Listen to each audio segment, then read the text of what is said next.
देखिए, हैदराबाद की कहानी अपने आप में बहुत रोचक कहानी है। इसको समझने के लिए दो पात्रों को समझना बहुत ज़रूरी है। जैसे कि मैंने पहले ही कहा कि एक राजा और उसका वज़ीर। जूनागढ़ में था मोहम्मद महाबत खान जी, जिनके वज़ीर थे शाहनवाब भुट्टो। त्रावणकोर में थे बलराम वर्मा और उसके उनके नवाब थे, यानी वज़ीर थे शाह सीपी अय्यर। भोपाल में हमीदुल्ला खान, वहाँ पे कोई वज़ीर नहीं था, हालांकि हमीदुल्ला खान जी थे। हैदराबाद के मामले में मीर उस्मान अली खान, मीर उस्मान अली बहादुर, बहुत बड़ा नाम था उनका, लेकिन शॉर्ट में इतना बड़ा नाम था कि यहाँ पे शायद फिट भी ना आए। हाँ, मीर उस्मान अली खान, जिनके प्रधान या फिर लेफ्ट हैंड, आज की भाषा में अगर मैं कहूँ को लेफ्ट हैंड, बहुत निजी करीब वाला आदमी अगर कोई था तो कासिम रजवी था। कासिम रजवी को पता नहीं क्यों इतना गुरूर था खुद के ऊपर, और वो चाह रहा था कि हैदराबाद को किसी भी तरीके से मैं इंडिया में जाने नहीं दूंगा, भारत में जाने नहीं दूंगा। कासिम रजवी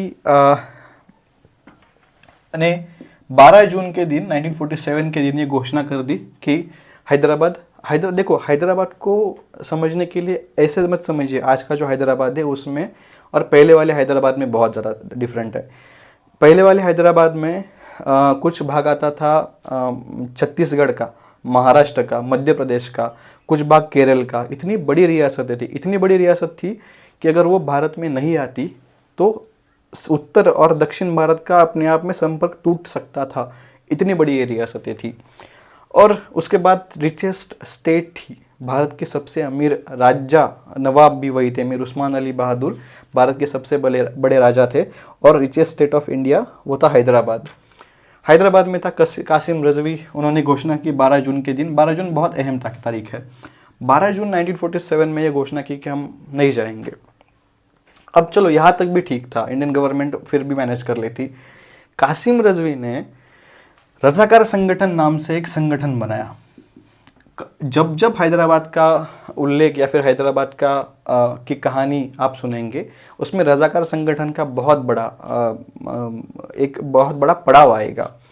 रजाकार संगठन कुछ नहीं, ज़्यादा कुछ नहीं, एक कट्टरपंथी, एक पर्टिकुलर समाज जो था मुस्लिम समाज के कट्टरपंथी लोग, जो अपने समाज के लिए ऐसे कृत्य करने के लिए तैयार होते हैं जो शायद असंवैधानिक हो। कासिम रजवी ने बहुत स्पीच दिए, बहुत हेट स्पीच जिसको आज की भाषा में कहते हैं, बलात्कार हुए, हिंसा बढ़ी, हत्यार बढ़े, खुलेआम किसी को भी मार दिया करते थे। इस प्रकार से हिंसा रजाकार संगठन, जिनका लीडर था कासिम रजवी के कार्यकाल में हुई। भारत सरकार चाह रही थी कि उस पर कुछ एक्शन ले। स्टेट्स को भारत में किस प्रकार से लेकर आई थी, जूनागढ़, त्रावणकोर और भोपाल को वैसे भी संगठित कर लिया था। हैदराबाद के मामले में थोड़ी सरकार एक चिंतित हो गई एक प्रकार से। क्यों? क्योंकि भारत में या फिर अन्य देश में ये मैसेज न जाए कि इंडिया सभी स्टेट को फोर्सफुली अपने काबू में ले रही थी।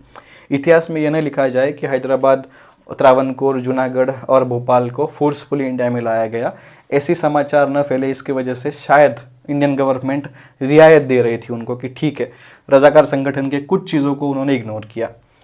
कासिम रजवी में इतनी हिम्मत थी, वो भारत सरकार से मिलने के लिए, मतलब पटेल से मिलने के लिए दिल्ली आया और धमकी देकर चला गया कि देखो, हम इंडिया में तो नहीं आएंगे, पाकिस्तान में भी नहीं जाएंगे, लेकिन हम इंडिपेंडेंट रहेंगे, हमारी खुद की सरकार होनी चाहिए, करेंसी होनी चाहिए, फोर्स होनी चाहिए, एक्सेट्रा एक्सेट्रा। भारत सरकार ने थोड़ी रियायत दे दी। उसके बाद सरकार ने यह भी मान्य कर लिया कि चलो ठीक है, जो हो रहा है ठीक है। उसके बीच में स्टैंड स्टिल एग्रीमेंट हुआ। देखिए, स्टैंड स्टिल एग्रीमेंट क्या था? जो भारत सरकार और हैदराबाद गवर्नमेंट के बीच में हुआ। इसका मतलब ये था कि आने वाले 1 साल में भारत में जो भी हो रहा है, आपके स्टेट में जो भी हो रहा है, आप पाकिस्तान में भी नहीं जाएंगे, जो चल रहा है वैसे ही चलने दो। उसके पीछे आशय ये था पटेल का कि जब तक इसको, हैदराबाद को 1 साल तक स्टैंड स्टिल में रखेंगे, तब तक हम बाकी देश को ठीक से भारत में लेकर आएंगे, बाकी प्रिंसली स्टेट को भारत में लेके आएंगे। रजवी का स्टैंड स्टिल एग्रीमेंट के बाद भी रजवी नहीं सुधरे और कासिम रजवी ने 2 बहुत बड़ी चीज़ें कर दी। एक तो पाकिस्तान को 20 करोड़ का लोन दे दिया।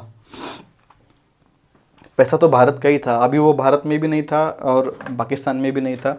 पाकिस्तान को 20 करोड़ रुपए का कर्जा दे दिया। दूसरी, पाकिस्तान से हथियार मतलब एक प्रकार से वेपन्स का इंपोर्ट किया। अब हालांकि लाजमी था कि ये जो हथियार थे वो दिवाली के लिए तो नहीं मंगाए होंगे, उनका उपयोग हमारे ही सरकार पर होगा, हमारे ही लोगों पर होगा, हमारी पुलिस फोर्स, हमारी आर्म फोर्सेस पर होगा। तो भारत सरकार ने देखा कि रजवी को हमने ये रजाकार संगठन भी उन्होंने कर दिया, चलो ठीक है, उस पर भी इग्नोर किया हमने, लेकिन ये 2 करोड़ का है जो पैसा भारत सरकार का था और ये हथियार जो है हम पर ही यूज़ होंगे। तो इस वजह से कुछ स्ट्रिक्ट एक्शन लेने की सलाह वीपी मेनन को और पटेल को मिली। हालांकि उस वक्त पटेल की तबीयत ठीक नहीं हुआ करती थी, थोड़ा एज के वजह से, आयुर्मान की वजह से उनको दिक्कतें हुई थी। तब पटेल इतने सक्रिय नहीं थे। पटेल ने हालांकि नेहरू को पत्र भेजा कि इतने सब चीज़ें हो रही है उस कश्मीर के मामले में और जूनागढ़ के हैदराबाद के मामले में कुछ करिए, पत्र भेजा, नहीं माने। फिर भी भारत के दौरे पर लायक अली जो था प्रधानमंत्री, हैदराबाद का प्रधान था। अब देखिए, हैदराबाद में मीर उस्मान अली बहादुर और कासिम रजवी तो काम कर रहे थे, लेकिन वहाँ का एक प्रधान भी है जो है लायक अली। लायक अली भारत दौरे पर आए, उन्होंने कहा कि देखिए हमारे विकल्प में ये है ही नहीं कि हम पाकिस्तान में चले जाए, भारत में आ जाए, हम इंडिपेंडेंट रहना चाहते थे। पटेल ने कुछ समझाया, अपने हिसाब से समझाया, नेहरू ने समझाया, नहीं माने। लायक अली जैसे हैदराबाद में फिर से पहुंचे तो 12, देखिए तिथियां बहुत ज़रूरी है, 12 जून के दिन ये हुआ, 22 अप्रैल के दिन नेहरू ने पत्र लिखा एक बार ये कहकर कि देखिए हैदराबाद में जो हो रहा है, नरसंहार हो रहा है, जनता, हालांकि हिंदू है मुसलमान है दोनों भी है, जनता को सफ़र करना पड़ रहा है, जनता इसमें बहुत पशुपेक्ष में है कि क्या करे क्या नहीं करे। तो नेहरू ने पत्र भेजा कि चलो ठीक है, हम आपकी कुछ रियायतें मानने के लिए तैयार है, हम आपकी कुछ चीज़ों को मानने के लिए तैयार है, जिसमें कई सारे बिंदु थे कि वो खुद की आर्मी बना सकते थे, 20,000 तक की फोर्स रख सकते थे, उनका संविधान बना सकते थे। देखिए ये जो रियायतें थी किसी और राज्य को नहीं मिली, भोपाल को नहीं मिली, त्रावणकोर को नहीं मिली, जूनागढ़ को नहीं मिली, लेकिन हैदराबाद में एक तो रिचेस्ट स्टेट था, दूसरा उनके पास रजाकार संगठन जैसे सक्रियता थी, जिस पे नेहरू चाहते थे कि ऐसी चीज़ें ना हो कि जनता को उसका भुगतान जनता को करना पड़े। उस वजह से कुछ रियायतें, कुछ सहूलियत उनको दे दी। सहूलियत में क्या थी कि 20,000 तक सेना रख सकते थे, भारत सरकार उनके बीच में नहीं आएगी, भारत सरकार हैदराबाद पे तभी काबू कर पाएगी जब in case of any emergency, internal emergency अगर हो, उसी केस में भारत सरकार उन पर काबू कर पाएगी। सॉरी। तो माउंटबेटन, उसके पीछे एक और रीज़न था। देखिए माउंटबेटन तब तक भारत से जाने की कोशिश कर रहे थे, भारत में उनका कार्यकाल हो चुका था, माउंटबेटन तब वापस ब्रिटेन में जाने वाले थे। माउंटबेटन को लगा कि हैदराबाद का जो इशू है उसको भी हम क्लोज करते हुए चले। हर ऑफिसर को लगता है कि जाते जाते जितने भी बड़े केसेस है उनको अभी क्लोज करते चलो ताकि हम पर कुछ दाग ना हो। तो माउंटबेटन का ने सुझाव दिया कि देखो जितनी भी सहूलियत उनको लग रही है उनको दे दो। उसी दौरान नेहरू ने ये मान्य किया कि चलो हम भारत सरकार की तरफ से उनको कुछ सहूलियत देते हैं। ये ड्राफ्ट लेकर भारत सरकार के लोग नवाब के पास पहुँचे। नवाब को लगा कि अच्छा मैंने, भारत सरकार ने हमारी ये मांगे पूरी कर ली तो बाकी मांगे भी पूरी होंगी। इस हिसाब से नवाब ने कहा कि नहीं, अब हमें पूर्ण स्वतंत्रता चाहिए, in case of any emergency Bharat सरकार नहीं रखेगी हम भारत सरकार के अधीन आना ही नहीं चाहते, हम आज़ाद रहना चाहते थे। नेहरू को लगा कि ये इस तरीके से नहीं मानेंगे। निज़ाम जो भी रियायतें सहूलियत दी थी उसको निज़ाम ने फिर से ठुकरा दिया।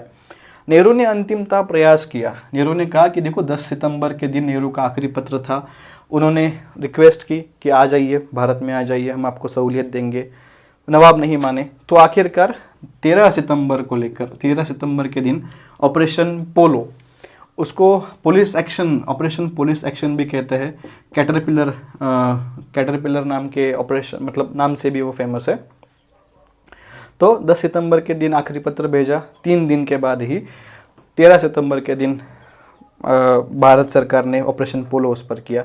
5 दिन तक कुछ संघर्ष चला और आखिरकार 5वें दिन वहाँ के मीर उस्मान अली बहादुर रेडियो स्टेशन पर आए। उन्होंने 4 आई थिंक 4 बजे के आसपास से डिक्लेयर किया कि हम भारत से हार चुके हैं और भारत इंस्ट्रूमेंट ऑफ एक्सेशन पर हम साइन करने के लिए तैयार हैं। तो हैदराबाद की इवेंट को एक बार फिर से स्टडी कर लेते हैं, एक बार फिर से रिकैप कर लेते हैं। देखिए 2 आदमी हैं, एक है मीर उस्मान अली बहादुर, दूसरा है कासिम रजवी। कासिम रजवी जिसकी फोर्स है या फिर एक संगठन है जिसको हम कहते हैं रज़ाकार संगठन। रज़ाकार संगठन कुछ और नहीं है, मुस्लिम समाज में, मेजॉरिटी मुस्लिम समाज में अपने धर्म के प्रति कुछ ऐसे कृत्यों को काम में लाना जो असंवैधानिक हो, उस संगठन को हम कहेंगे रज़ाकार संगठन। रज़ाकार संगठन का फॉर्मेशन हुआ, 2 चीज़ें हुई उसके बीच में, स्टैंडस्टिल एग्रीमेंट, मतलब 1 साल तक जैसी चीज़ें हैं वैसे ही रहेंगी। भारत सरकार और हैदराबाद सरकार, हैदराबाद नवाब के बीच में ये स्टैंडस्टिल एग्रीमेंट हुआ। उसके बाद हैदराबाद ने 2 चीज़ें कर दी, एक तो 20,000 का कर्जा दे दिया पाकिस्तान को, दूसरा कर दिया कि उनसे हथियार भारत में आए, हैदराबाद में आए। उस वजह से भारत ने फिर से कुछ एक्शन लेने की कोशिश की। प्रधानमंत्री लायक अली आए, मनाने की कोशिश की अपने प्रधानमंत्री नेहरू को और पटेल को। पटेल भी नहीं माने और नेहरू ने भी मना कर दिया। तो आखिर जाकर 22 अप्रैल के दिन नेहरू ने पत्र भेजा जिसमें एक सहूलियत दी थी कि हाँ, आप जो मान्यता, आपकी जो रिक्वेस्ट है हम उसको अप्रूव करते हैं। और वो माउंटबेटन जाने की कगार पर थे, तो माउंटबेटन चाह रहे थे कि हैदराबाद का किस्सा क्लोज करके जाए। निज़ाम ने कहा कि नहीं मानेंगे, जितनी भी रियायतें दी है उससे ज़्यादा चाहिए। नेहरू ने आखिरकार 10 सितंबर को आकर आखिरी पत्र, एक आखिरी वार्निंग दी कि भारत में आइए, नहीं माने। 13 सितंबर के दिन ऑपरेशन पोलो, जिसको कैटरपिलर भी कहते हैं, जिसको पुलिस ऑपरेशन भी कहते हैं, उस हिसाब से हैदराबाद पर अटैक किया। और अटैक नहीं किया, हैदराबाद पर अटैक नहीं था, नवाब पे था। उस विचारधारा पर अटैक था जो भारत के ही 2 टुकड़े करने पर मजबूर थी। हाँ, उसके बाद 13 सितंबर के दिन 5 दिन तक संघर्ष चला। 5वें दिन जो मीर उस्मान अली बहादुर थे रेडियो स्टेशन पर आए, डिक्लेरेशन किया भारत में इंस्ट्रूमेंट ऑफ एक्सेशन पर हम साइन करेंगे। इस प्रकार से हैदराबाद भी भारत का हिस्सा बना। दोस्तों देखिए, अब तक हमने जो देखा वो भारत के एकीकरण की हम कहानी देख रहे थे। मैं ये प्रयास कर रहा हूँ कि भारत के एकीकरण को समझने के लिए ये क्यों ज़रूरी है, क्योंकि पॉलिटिकल साइंस को समझने के लिए बहुत इंपॉर्टेंट है। जब भी आप आर्टिकल्स को, कॉन्स्टिट्यूशन को पढ़ेंगे, राजनीतिक इतिहास को, राजनीतिक विज्ञान को पढ़ेंगे, तो आपके लिए ये सीक्वेंस में चीज़ें पता होना बहुत ज़रूरी है, ताकि क्लैरिटी एक तरीके से बनी रहे हमारे स्टडीज़ में। तो मैं अपेक्षा करता हूँ कि आज का लेक्चर आपके लिए शायद लाभदायक साबित हो। मैं अपेक्षा करता हूँ कि आज का लेक्चर आपके आने वाले स्टडीज़ को लेकर, अध्ययन को लेकर एक लाभदायी साबित हो और आपके अध्ययन में ये मदद करे। आज का जो लेक्चर था भारत का एकीकरण का लेक्चर था। अगले आने वाले लेक्चर में हम कश्मीर के बारे में पढ़ेंगे। तब तक के लिए आप स्टडी करते रहिए और मिलते हैं अगले लेक्चर में जो होगा कश्मीर का। तब तक के लिए जय हिंद।